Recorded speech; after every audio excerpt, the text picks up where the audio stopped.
Big week for Inter Miami. We salvaged the point against Dallas. We Yep. got Orlando City coming up. Mhm. And I think we might have got our number 10. Kinda. Maybe. Welcome to episode number 2 of Battered Soccer Fans. I am Daniel Granada here with my man Ben Borges. How you doing, Benjamin? Good, man. Chilling. I hate when you say my full name. First of all, I just want to throw that out there immediately off top. Good, man. Out here, working mobile. Out here making sure I got on the pod, man, this week. Got another episode out there, bro. What's good with you, man? Yeah, I'm here in my pink, ready for Orlando. But before we jump into Orlando, let's get into the nitty-gritty of what just happened. See, July 4th. Well, I'd like to start off by I have absolutely no idea why they would schedule a game for 9 o'clock on July 4th. Yeah. Literally, the fireworks all across the country go off at 9 o'clock. And I understand that Dallas is technically 8 o'clock the starting time, even though it's 9 o'clock for us, but it's still ridiculous. Yeah. I had to DVR it. I had to watch it an hour late. But with all that said, we managed to salvage a point big time because it was in the 88th minute. Mm-hmm. A beautiful play by Robert Taylor. He took it down. I call him Neymar Light with his footwork. Campana with the header, and coming through in the clutch. Yeah, man. I actually I started watching it because it's like an evening game. Had friends and family over the weekend, so I was exhausted. So I caught I think I started watching it around the 80th minute because I forgot it wasn't. I think we were talking about it, but I forgot it was on because I was doing other shit around the house. I was like, oh shit, let me catch this, and then that's when I was like, oh okay, I see you, Neymar Light, diet Neymar, do your thing, boy. Yeah, but man, it was. I thought I'm watching it. I was like, okay, the commentary was they were like, looks like Inter Miami's a team that's gonna get a goal here because it looks like it was around the 78th minute they said that, and I was like, yeah, I see that, but it still takes a lot to score a goal, right? All the momentum shit. You could have all the momentum in the world and then 0-0. You know what I mean? The issue I'm finding here, or at least with this game in particular, is for some reason we had Campana and Bryce Duke off the bench. We had them both coming off the bench around the 60th minute. Why on earth we are starting Higuain is beyond me. That has to be contract. No, but who cares? He's been coming in late in games, right? Like a super sub. And even that I'm not with. But at least do that. Because you can get a solid 10, 15 minutes out of that fat ass, Yeah, but you can't count on him running for an hour. You just can't. As soon as Campana and Bryce Duke came in, that game completely turned around. Yeah, he shouldn't be playing, right? Look, we're also Madrid fans, right? So we're used to having that fat guy show. That's Eden Hazard for Real Madrid, right? We're used. But he doesn't play. But he doesn't play, right? Hey, we're okay. You don't have to play them because you signed them. Look at my Tweety. My Tweety ended up being an ambassador. They're like, what, guy? Go say hi to the fans before the game. And that's what Higuain should be doing. He should be what he's doing. He shouldn't be on the pitch anymore. He shouldn't be out there, bro. It's hard to watch. It's where it's his running around is the physical representation why I have issues with MLS. You know what I mean? Him being out there is bro, you were a professional. You were solid, but just not anymore, bro. I'm okay with 10 or 15 minutes because for 10 or 15 minutes, he can give some effort and have once 70 minutes have passed, the rest of the pitch, everybody on the pitch is more or less tired. So he might not look as slow compared to everybody else because he's got a little bit of energy. But man, if he's with the starting 11, it absolutely makes no sense. And if you watch that game over and you see the way that Miami offense looked once Bryce Duke and Campana took over for Ulloa and Ifat Higuain, it's a completely different game. So it's very frustrating to still see Higuain out there. I'm really hoping that changes for Orlando because for the most part, Campana has been starting up until now. And I didn't hear an explanation as to why Higuain was starting this week. Maybe that's why. Maybe they were saving Campana for the Orlando game because there's no real it's not an animosity game with FC Dallas, right? As much as I hate Paul Arriola, there's no reason to tune into that game. And it's also the schedule shows that putting it at 8 o'clock on the 4th, right? That's the timing of that is just hey, let's just put a game on there to put a game on there. But I feel the month of July is important for Inter Miami. I get what you're saying. The derby game against Orlando is a big deal because it's not only a rivalry but has a lot of playoff implications. But right now, Miami is in that 8th, 9th seed, right? Yep. fluctuating between 8, 9, hopefully 7. But so that puts them in a position where every game is a must win. And even if it's not a must win, you should get some points. If the way the team was looking in that last 30 minutes with Campana and Bryce Duke out there, if they would have had them from the start, there's a good chance they win that game. Yep. Because that was a different team that last half hour of the game. Yeah, when I've seen Inter play, like and I saw them last year, some games, and I've seen more games this year. Like they look a different team. You know what I mean? They look. I hate to say it like this, but they look more professional, more of a professional soccer club, right? Like it's not the like, oh, we have Matuidi, so we got to always start Matuidi, and it's not the Higuain. We always got like they're more like, okay, we're making a change now to becoming something different. So when they put him in there, I think it stops that momentum, right? Because you saw it, like you only had 30 minutes. If you play Campana 70, 75, and then you bring Higuain, okay, I'm cool with that. Like you said, right? Like 15 minutes. But and I still don't want him in there, but if you're going to have to put him in there, that's the best way. I get you, huh? Like I said, it has to be like in the contract. I don't know how they write the contracts in the MLS, but like it has to be like a minutes requirement, right? Like how when somebody comes back for injury, they have minutes restrictions. For Higuain, it says I have to play these many minutes, or else I got to, you get a penalty for not playing. I don't understand why they play him. Like there's, I doubt that's it, but maybe. I mean, there has to be some type of explanation because I can't. Nothing else makes sense. It can't be a soccer no. Again, I don't remember in the press conference him ever addressing why that change was. Maybe he did and I missed it, but I don't remember that happening, and it's very frustrating.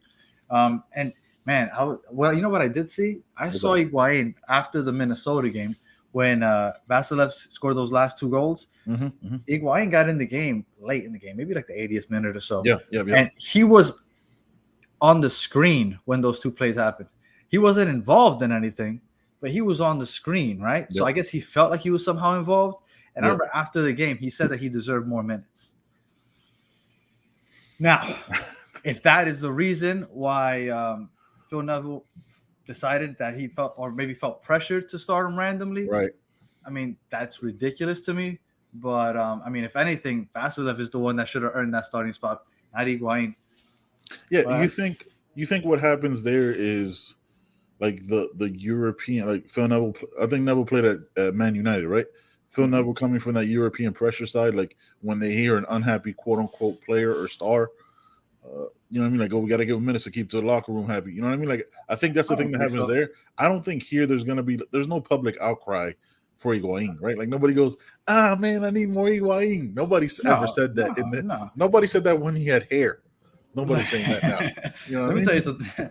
I'm a season ticket holder. I go to all the games, and when Higuain checks into those games, basically you hear a groan. You might hear a couple people like, "Hey, Pipa, what not?" But for the most part, it's like a groan. It's like, especially because Campana is usually the one getting subbed out. Yeah. So no, I don't see. There's no outcry. There's absolutely no reason as to why he's on there. Visually, like it doesn't show up on the tape like, oh, look what he's doing.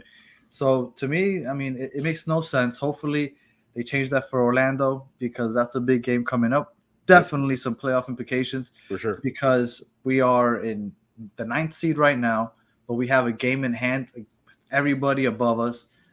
So I mean, how many games in left? Good shape Before the playoffs start. I think we're halfway through the season, so I want to say it gets 16 games, give or take. Okay, and we got that weird little thing with Barcelona, right? On the 19th, yes, sir. Yeah, I still don't understand how that's gonna work. And we got a crammed week because we got Orlando on Saturday. Then on the 13th, we have, I forgot who it is, but we have a game on the 13th, on the 16th, and then on the 19th we have Barcelona. Somewhere in there is July 19th.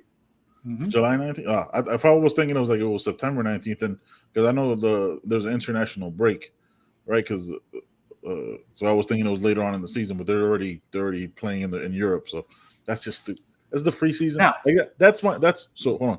That's one of my issues with the MLS, right? Like you're to quote unquote lift up your club. You're playing a European soccer. Like just stay in your season, right? Like don't bring in like this tournament with like the academy players from Barcelona because they're not going to play their big dogs, whoever those are. You know what I mean? They might. I mean, they have a Clásico. They're playing. I think it's in Vegas. They're playing Real Madrid versus Barcelona. Yeah, so they played the their players Clásico. are coming to the United States. They played the Clásico in Miami, right? And you had Messi, was but there. no, there was Messi, but no Ronaldo, right? Like, But everybody was there. Ronaldo was the only player not there. That was right, the last game that Neymar played for Barcelona before he Se queda, right after Se queda. Yeah, I remember. yeah. Oh, shout out to Pique making a second showing into our show when we don't care about Barcelona. Let me tell you something. This is more or less an Inter Miami podcast with obviously all the soccer. Right. Never did I think when we were going to start this that I would bring up Pique in the first 2 episodes. Never. Wow. I didn't think we'd bring him up in the first 200. If we're being honest. There you go. Maybe we discuss him after like the Clásicos, the regular season of Clásicos will be the only one. Like, yo, man, you saw Vinicius crushed him down the side. Like, that'd be the only thing I'd acknowledge. But look, my sentiment, and it feels like to you, like it feels like Higuaín to you is becoming my Paul Pierce. Like, he's just a player that bothers me. You know what I mean? Like, he's never played for your team, which is right. Rough. That's true. Yeah, and let me tell you something. I had Paul Pierce play for my team because I'm a Nets fan. So believe me, this is Paul Pierce to me. Yeah, it is. It's tough. It's horrible, especially when you have young up and comers like Campana that should be playing out there. You know what I mean? All right, so tell me about this number 10, bro. I know you're all up on this shit, and you were hyped since what, Tuesday? Yeah, Alejandro Pozuelo. Okay, Pozuelo. Yeah. He's Spaniard, right? Yeah. MVP 2020, baller. Okay, I think he's probably the best attacking midfielder in the game. Now, he is a true number 10. The issue is, it's not the soccer issue, just a superficial issue. Higuaín already wears the number 10. Right. So he's not going to be rocking the number 10 shirt. Now, is that offensive? Or do you think Higuaín gives it up to him? Higuaín should be wearing I thought Higuaín would be wearing the number 9. He's not a playmaker. But I don't think he's going to give it up to him just because I don't. Of course, he's not going to give it up to him. I have a deep, and I apologize. This isn't any kind of like seriousness, but I have a deep-seated hatred for Argentinians. Right? Like, I just don't like them. There might be Argentinians listening, right? Yes, 100%. And look, I'm not talking specifically about you. I just don't like the way you speak. Argentinians in general, and the way you speak. Yeah, just specifically your tone in Spanish bothers me. It makes it annoys the fuck out of me. I'm sorry. I'm sure it's great, all that cool stuff, but no. So I don't. Higuaín just doesn't seem like a person that would do that, and because he's Argentinian, it makes me agree with myself even more. I like agreeing with myself. No, he doesn't give it up, man. You think he does that thing where he does a double where he goes 20? Nah. Well, I think I heard somewhere that he's gonna go number 8. Okay. All right. But now the issue here is Bryce Duke. We were talking about it last episode, how I felt like Bryce Duke was becoming that number 10 that we wanted. Yes. Now they were saying that Bryce Duke and Pozuelo, like, they're a little different. Pozuelo's a lot more offensive. Yeah, right. He plays a lot further up in the final third. Bryce Duke is more of in Real Madrid terms, a Toni Kroos. Right. He commands the middle of the field. He makes those key passes, right? So I feel like they're a little different. Pozuelo is maybe more of a number 10 because he can create more inside the box. Bryce Duke, but I don't think Bryce Duke is going to get a lot of playing time now because Pozuelo is going to be – because they're going to run a 4-3-3, right? 4 in the back. You got Gregory and Mota playing the 6 and 8, and then you got Pozuelo playing up top. And then you have your 2 wings, which we have a bunch of wings to choose from, and then you have Campana up top. Yeah. So I think Bryce Duke is going to be the odd man out, unfortunately. I really hope that he finds a way to get some minutes. But Pozuelo, if he can keep up what he's done since he got to the MLS, I mean, Inter Miami's in a nice spot because he has plenty of people to throw those through balls to. So what do you think? Like you mentioned Toni Kroos, I'm just brainstorming here. Don't you think then that puts because Modric is there like attacking mid, right? Like he goes. He would be the Pozuelo. He would be the Pozuelo. So like it could kind of work, right? Because we've seen it. But and then you maybe have. I always think put your best players on the field, right? For sure. I don't know if they would take up the same space because sometimes that cannot work, right? Like if they have the same like lanes that they want to take up that could clog up the middle or whatever. Just make sure you have good coaching with that. But I would put the best players on the field and put those other guys like the other 6. You keep the 6 because you need the defensive mid and just have them interchanging parts to confuse the defense, right? Because I'm just saying like it'd be good to try. You know what I mean? Like, but Neville he seems to like to play with 2 holding midfields. So Mota and Gregory kind of hold that back line. Got you. Like they play a little further back. They're not as far back. So that 4-3-3, it's the two holding midfields. I mean, he could experiment. I mean, Gregory is to me is the best midfielder on the team up until now Pozuelo, obviously. Right. So I think if he plays the number 6 and they have Bryce Duke and Pozuelo out there at the same time, I'm sure that could work. If you're down and you need a goal late, I think that would be a great lineup to go to. Yeah. But for now, I think it's going to be Gregory and Mota playing up in the holding midfield with Pozuelo up front, and then you got your wingers, which again you have Robert Taylor, aka Neymar Light. You got Lassiter, you got Emerson, and then you got Campana up top. So I mean, you got plenty of options. So I think Pozuelo's going to be dropping dimes left and right. Now, real quick, is that Neymar Light a nickname you came up for him? Or is that like no? That's a nickname I came up to him. But I'll when you watch some of the highlights just from the last couple of games, you'll see that just that goal alone, just this past week, that was all him. He created that goal because he took that ball up the sideline, came up, he left one guy in the dust, he nutmegged the other one. The ball got to Campana header. Like it was all Robert Taylor. He's not getting enough credit for what he's done. Now, when you say Neymar Light, that doesn't come with like the flopping and the flailing, right? Like no. The 35-yard rolls off a fake kick. Although that I mean, it's soccer, it still happens, but no, he's not rolling. You're not going to see any memes of him rolling around the world like Neymar. Yeah. Did you see? I know sidetracking you a little bit. I think I saw it on Twitter, and one of the soccer podcasts and Twitter's handles that I follow talked about it in MLS Next Pro, which I guess like the smaller leagues of MLS and like the coming up. They said that they're going to have like rule changes where if you see somebody that gets treatment, they have to come out of the game for like 3 minutes, as opposed to just I'm coming right back. All right, you thought I died or my leg fell off. I'm coming right back. I didn't see that, but I would love that. I would also love for them to get a red card after the game. If you watch the game back, and like they see that at some point somebody flopped, and we're just wasting time, they should just eject them for the next game. Like somehow figure out a way to get rid of this because it's ridiculous. I hate that about soccer. I hate that shit. Yeah, I mean, and it's not like we haven't seen it before, right? I think Sergio Ramos got a red card a couple like 3-4, or that's what he does. But he got a red card after the game for like talking to the ref a certain way, and he got suspended for like the second leg of some Champions League thing, even though they ended up still winning the thing. It was years ago. This was back. This was back when like Ronaldo was there. So yeah, I mean, we'll see what they do with Pozuelo. I'm excited to see him. I don't know how it works exactly. Like when they have a new signing, like is he available right away? No, I mean, he was living and playing in Canada. I don't know if there's something like there has to be some type of issue there with the work visa because I don't think he's going to be available for Saturday night. Although I think that would be an awesome way to debut. I think I sent you the video of his debut for Toronto. Yeah, he killed it. So I would have loved to see him debut against Orlando. But there's something going on with the work visa or whatnot. I don't think he's going to be able to make it in time. So it's looking like his debut probably is going to be July 13th here at home. So I guess. I mean, that's good because I'll get to be there, so I'll be happy to see him up live. But that's a good way to debut. Then you get to see his first game for sure. Plus Saturday night, big time game, derby, and I mean we do really poorly in Orlando. You live not that far from the stadium. You should make it down. This is true. I can get you in with La Familia, and I'll get you to sit down with the supporters. You let me know. What was the Saturday night? Saturday or something? Mm-hmm. Saturday 8 o'clock. We'll see. I gotta, you know what I mean? Like I don't make any decisions. You know how this works. I got somebody from the supporters group. They asked me if I wanted tickets. I told them that I was probably gonna be on a cruise this weekend, but he said if I know anybody to hit him up. So okay, all right, I'll definitely let you know. Let me see. Yeah.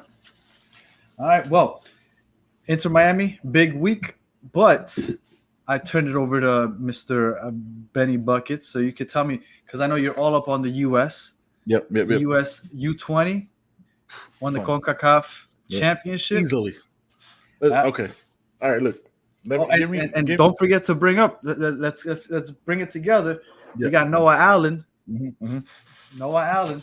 Yeah, man. Look, shout out to Paxton Harrison winning a young player of the tournament, winning the MVP of the whole thing. Look, you don't hate him by association? No. It's Paxton Aronson. No, I don't. Oh, Aronson. Okay. Yeah, Aronson. No. Yeah. Nobody on this. I don't think there was anybody on this team that I hated. I was very impressed with these young kids. First of all, it's a hard game to watch, right? If you watch any of it because the pitch was terrible. Like it was the same pitch that the U.S. played Honduras. Was it in Honduras? Yeah, it's the same pitch. That shitty muddy field. So the ball it's hard to watch because the ball gets stuck. It doesn't get the same pace as the way that you see them like kick the shit out of the ball and it'll go like 15, 20 yards, right? Like it would have to be a whole bunch of like crossfield kicks up in the air. So, all right, that aside. So that what made it hard. But just watching this team playing like lesser talent and winning the way they did is what as I'm watching and they won in the final like 6-0. And these were tap-ins. These weren't like golazos. These were they blew them out. They blew out Dominican Republic, right? I'm watching it and I'm like, so you're telling me these motherfuckers are going to grow up, right? These Hondurans, these Costa Rica, all these people are going to grow up, and then we're going to only barely beat them 1-0, or while we're, you know what I'm saying? Like what? How is this possible? Like these kids, like our U20 is like first of all they qualify for everything, Olympics, World U20 World Cup, qualify for everything through the tournament. And these kids are going to grow up. But then when they get together, men's national team, we've heard it. Look, we've heard it for 20, 25 years, however long we've been watching the red, white, and blue, right? They're going to have a tough time winning away from home. Our U20 just won an entire tournament all away from home. Mm-hmm. You know what I mean? With no fans, there was barely any fans in the stadium, only for the Honduras game because people didn't care about it. So I was like, these kids are going to grow. Then I'm going to see them lose to El Salvador 2-0 because they can't handle the few kicks. Like it just, and I get it. Look, and I get it. There's going to be an age difference and all that shit. But these same Salvadoreños are going to come up the same with these U20s, and there's going to be that changeover. So like, I just don't want to see it anymore. Like I just want to see pure dominance because these kids are special, man. Mm-hmm. These kids, like, there's a good 4 or 5 kids that I could see cracking the roster in 26. At least, yeah. If Diego Luna stays American side because he's Mexican American, yeah. You know what I mean? Like, there's a couple kids. Paxton Harrison might be a little bit too young, but he'll be, 24, 25, depending on how he's doing. I can see him cracking it. I mean, there's a couple other kids. Especially, look, we don't have very good right backs, right? Like, we don't have depth at right back. We don't have at the wing back position. We don't have any good depth. So there's kids there that can do some stuff. I can't tell you about the center backs because, again, besides Canada, I don't think we got scored on. Like, I think every game was like a shutout. I think Canada was only draw and it was 2-2. Other than that, it was all like 10-0, 3-0, 4-0, 5. You know what I mean? Like what it should have been. So I thought Diego Luna was special. The passes he would see. It's weird, right? That's where you see like the talent difference, right? Like Diego Luna would make these passes that only he saw. Would pass somebody open or get somebody on a beautiful through ball, but they wouldn't react because they don't see that same run. You get what I'm saying? Like. They don't see the field how he sees it. So that kid is special.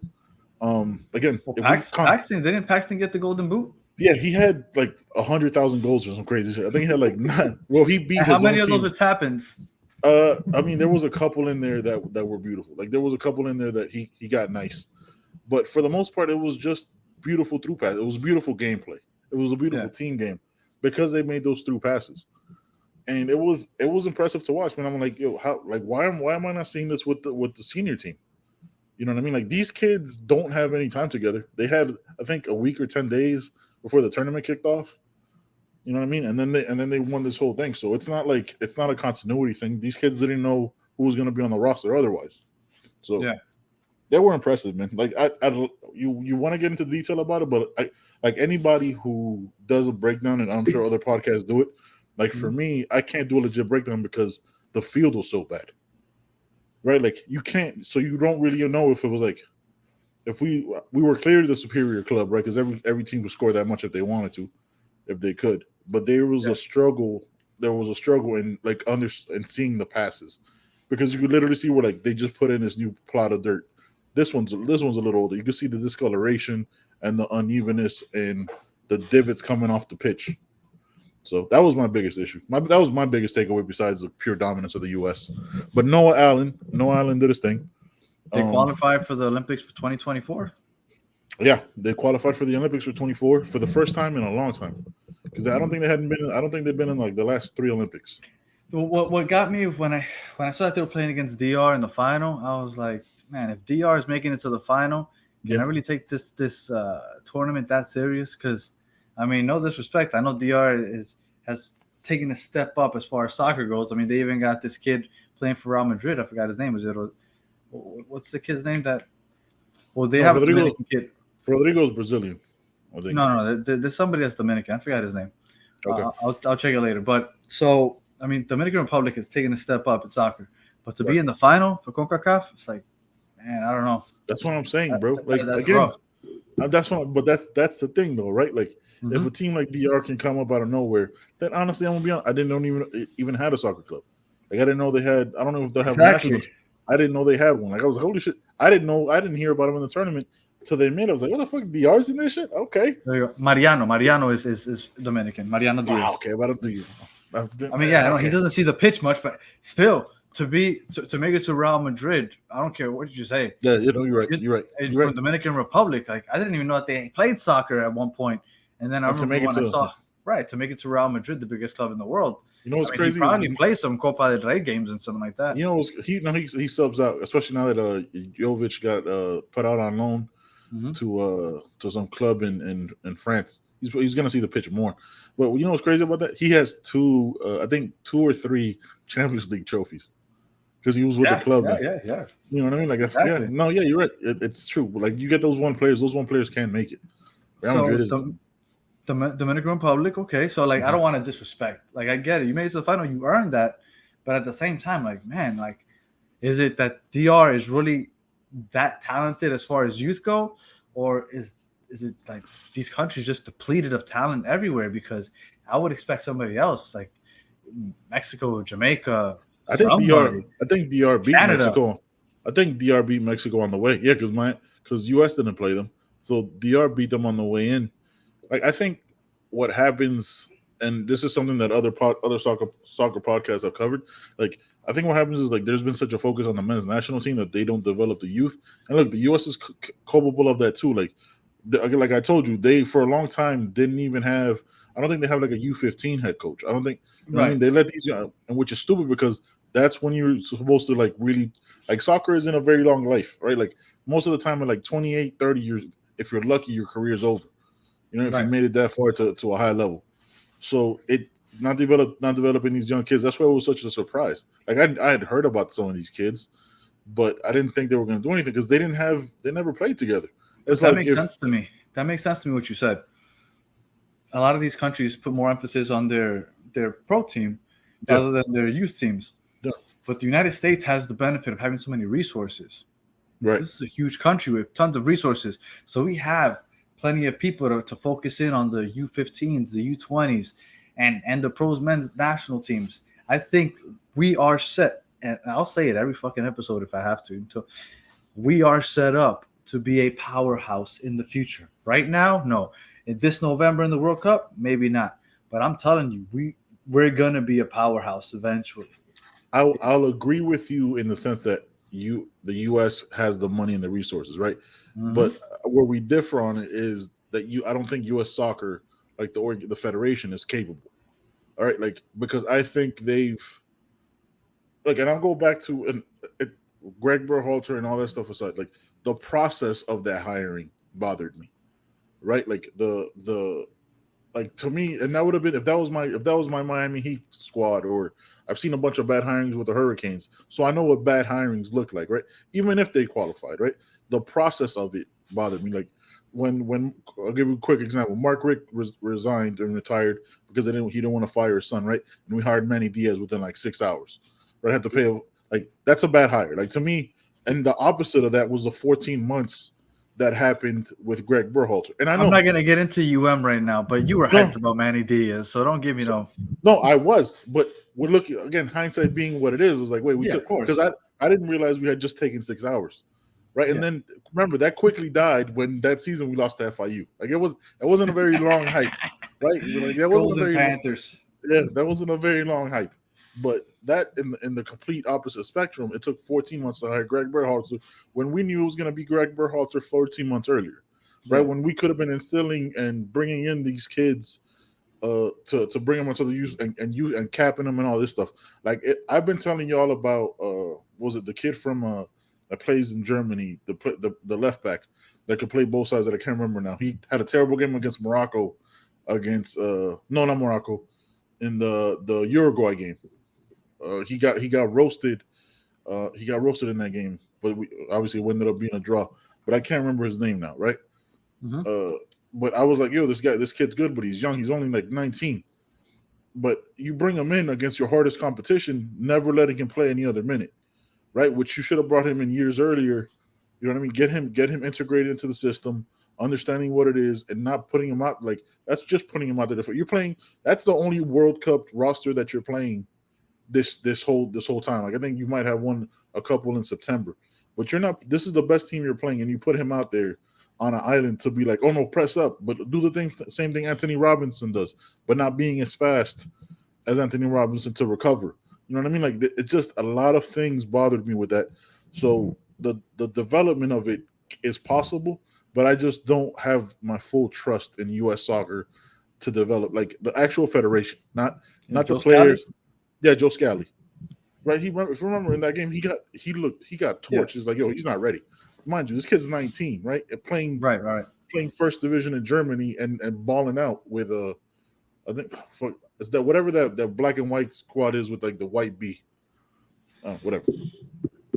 So he's playing there and balling out, and he's starting, and they crushed Bayern Munich like 7-0. I would try to pronounce the name of that team, but I'm not even going to try.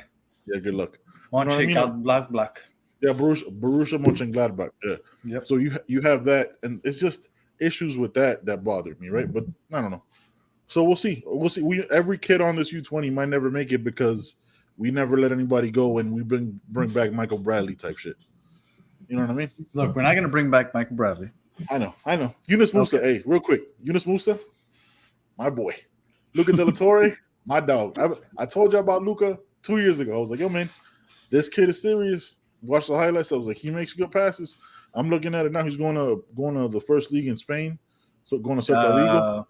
Yeah, yes. Going to Celta Vigo. I want that movement. I don't know how I feel about everybody going to Leeds United, but I'll be watching them now. But say, I mean, I have a new team on the EPL to watch now. I got Leeds. Yeah, it's gonna be nice. So I like the movement of these players. Look, people like to say that the U.S. players can't make it in the EPL, but we got 3, and if you count the goalkeepers that are warming up the bench, we got 5. Yeah, and no, two of them aren't even in the EPL. They both went to the championship. One's that Stefan went to. I can't think of the club. He went to some second. Yeah, they're both out of the first league. Oh, really? Yeah, so that the kids, he's got to get some minutes, bro. Look, we'll get into it when we get closer. What about Turner? Arsenal, but he's never going to start. Like the kid, but he's warming up the bench. Is what I'm saying. Yeah, I know, but he'll play in some of those random tournaments that they have over there. Yeah, they have like 3 or 4 the Carabao Cup season. Yeah, he'll get some time. Which is weird, right? Because like you can't watch EPL on ESPN regular EPL games, but Carabao Cup, same teams. Somehow they have the access to it. It doesn't make any sense to me. Money's weird. Yep. But look, back to the U20s. They dominated as they should have, and as they always should, yes. Right? Because we have these advantages. So when we lose to these teams as grown ass men, it bothers me. But you're also like being 22 years old, and playing 50-year-old men. You know what I mean? Like, or 40-year-old men that are these senior teams. So it gets different, right? Like we're obviously we're the youngest squad in all of CONCACAF. Exactly, and in the World Cup coming up, in the World Cup. So I'm excited for it. And we have these next 4 years are going to be full of growth. Yes, right? These next 4 years with the U20 combined with the young core that we have already in the men's national team as it is, I think that we're going to be set up nice. We're going to have a lot of growth. I'm really excited, and I hate to say that I'm excited about 2026 when 2022 hasn't even happened yet because it's still in November. But I'm really excited for what's coming in the future. And real quick, I don't want to cut you off, but I didn't want to forget to mention. Now, I am not really like deep into the U15s and the U17s for Inter Miami. I'm not gonna lie, like I follow those academies, but the Inter Miami U15 Academy won the MLS Next Cup, which is a big deal because that's a cup for the U15s across the league. And remember, Inter Miami has been around, 3 years? 3 years, yeah. And their academy is already winning championships for the league as far as the U15 goes. Chris Henderson has come, and he's made a big difference. Now, I'm not going to give him all the credit. He just got here, so I don't know if I can give him all the credit. But he is the man that set up the Seattle Sounders to be what they are now, and he has been doing wonders with Miami. And they've said that they have a goal into just scouting South Florida. And South Florida was an untouched gem. It's a hotbed. Nobody used to come down here. But No. this is a hotbed for soccer. And Yeah, Inter Miami is going to start scouting. That's going to benefit the U.S. men's national team also because it's a pipeline. Yes, it's international. Miami's international as fuck, bro. So again, I'm not going to get too much into it because I can't say that I'm really invested and I know too much about the academies. Right. But they won the MLS Next Cup, U-15. Congrats to them. And, I mean, things are looking up for Inter Miami. Yo, so now since we touched on it real quick, I wanted to bring it back to what I told you earlier. So I looked up the MLS Next Pro rules, right? I just pulled up on Twitter real quick. And it says the off-field treatment rule. If the referee stops play for a player to receive on-field medical attention, the player will be required to leave the field of play for 3 minutes. Red card suspension rule. If a player receives a red card, he will serve the resulting 1-game suspension against the same team that he received the red card. So, like, if I get a red card against Orlando on Saturday, the next time I play against Orlando, that's when I'm gonna serve that suspension. That's interesting. Yeah, I mean, I don't know if that works for MLS though, because you might not play that team again until next year. So I'm assuming the way it'll work, since it's like the academy tournament, right, and the academy teams, they're trying it out there to see how it works, and if it's something that they can move up. Those type of rules I'm okay with, right? Oh, me too. Those type of rule improvements in VR and all VAR, all that shit, I'm cool with. Like that made sense. Like the first one, the first one alone, I was good with. Right, like the first one, I was like, "Oh, I'm all set with that." Now you said something. Speaking of the future, sir, CR7, CR. Look, man, you know how I feel about him. Y'all like, I know how. I know. I don't know if he's gonna end up wearing this pink or not, but it just feels like this is the moment. This is the time for him to make the MLS move, right? Well, I mean, this is the part that frustrates me about this Qatar World Cup. I feel like a lot of players want to make that move to MLS, but in fear of making the move to MLS and possibly jeopardizing their World Cup roster spot, because, once you go to MLS, whether it's right or wrong, you're deemed as in like you took a step down as far as competition goes. Yep. Maybe you lose that spot. And in fear of that, I think a lot of players are holding off those MLS moves till next offseason. I really believe that if it wasn't for that, maybe CR7 would come over this summer. I mean, if it's supposedly a foregone conclusion that Messi's coming next summer, I don't see why Ronaldo wouldn't come now. Well, wait. I mean, so I agree with you, right? Like the image that MLS has is the idea that we always talk about. But my response to that, and this is where it's a pro MLS thing, right? Like Ronaldo's not a player that's going to get dropped. Right, like just like Bale, that's only going to play 3 games because most of the time he's going to be playing golf. Out in Myrtle Beach. Yeah, out at Pebble Beach and all that shit. He's just going to travel with the team. Like, oh, where's the golf courses at? Yeah. If he plays 5 games, I'd be shocked. Let me tell you something. In an interview recently, he said that he doesn't like golf as much as people say he does. He's a fucking liar. That's what he said. I don't know. Yeah, okay. There's a picture of him holding that fucking flag that says Wales Golf, something else, Madrid, in that order. Fuck you, all right? Fuck you all the way. But look, I think now's the time to make it the move for CR7, because the league would end a month before, right? A month before the Qatar, so he'd be rested, ready to go, while the rest of his team will be in the heart of their European seasons, right? Look, CR7 is old; he's not a young pup anymore, right? He's gonna 38. He's not like this is his last run at a World Cup. So right now I think the only move for him, honestly, is MLS.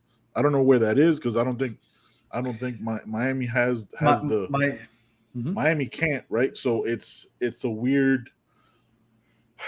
I guess I would like to see him in MLS. I thought he was 38. He's 37. I would like to see him in MLS, right? But I would only want to see him in MLS in Inter Miami colors. Yeah, but I have a strong feeling that he's going to end up in LA. Look, like we were talking about last week, these big time stars are going to end up in 2 places. They're going to end up in LA or they're going to end up in Miami. Like, you're going to see other good European players end up in different cities. Right. But like the megastars, they go in Miami or LA. And there's 2 spots to go in LA, Galaxy or LAFC. And then you got Inter Miami. I mean, maybe Orlando. We got good weather there also. It's not the same though. It's not a big city. It's not big enough. Exactly. No, it's not. So it doesn't have the same image that LA or Miami would have.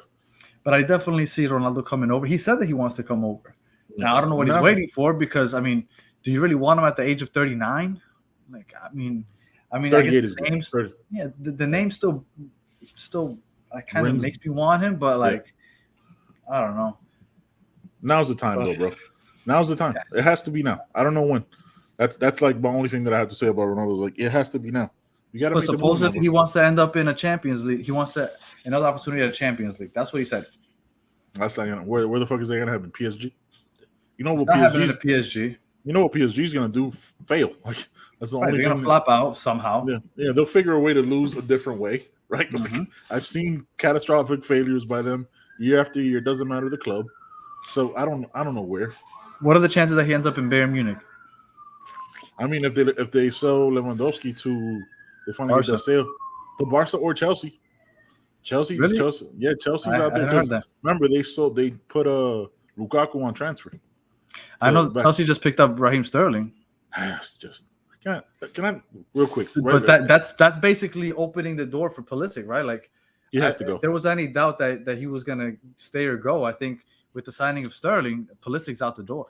Can we have an honest conversation like for a couple minutes here before we end it? Yeah. Now, there's no way, like for me, right, and this is Pulisic bias aside, there's nothing special to me about Raheem Sterling, solely based off of my usage of him on FIFA. Because if he doesn't have a through ball, I'm gonna give you the raw and real. I'm not gonna sit here and say I watched every fucking Man City minute with Raheem Sterling. That team is loaded. I don't think it mattered whether he was there or not. They were gonna win everything they possibly could, except for when you play Real Madrid and then you find out what a real champion is. Yep. So he's not a difference maker, right?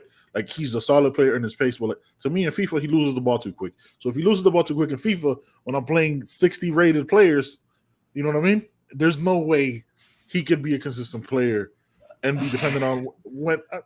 Purely based on that. That's my analysis. Only analysis you'll get right here. I respect it. I respect it. Hey, doesn't get more real than that FIFA. Like, let me tell you something. EA Sports says it. If it's in the game, it's in the game. It's in the game, bro. That's exactly right. Like, I don't see much special about Raheem Sterling either outside of his speed. I mean, I don't know. I also don't know what he can create. But I mean, he's not a finisher in my eyes. I mean, maybe it's because Man City's so loaded. I don't know. But I don't see it. I don't know why they would give up on Pulisic. I thought Pulisic was good when he was out there. I thought he didn't get enough run. I think but maybe that's my U.S. bias. I don't know. Yeah, no, it's probably 100% our U.S. bias. Like international fans that listen to this because they have soccer in the title, they'll be like, they don't know what the fuck they're talking about, mate. That was it. That was my British accent. Just added the mate at the end when I just said shit regularly. But to me, he doesn't move the needle. But to me, that's most England players, like England national players. Like Harry Maguire doesn't do anything. There's nobody on that team that you know what I mean? We'll talk about it before we start the group stage. There's nobody on that team that I legitimately fear. Like, because to me, they're the national team version of. Didn't England just PSG. Lose to nobodies just recently? Yeah, like Hungary, like 4-0. Yeah. Come on, man. Ain't nobody scared of them. Nobody fucking scared of them. Pansies. I wish we can get somebody English to get on this podcast. We could just talk shit to them.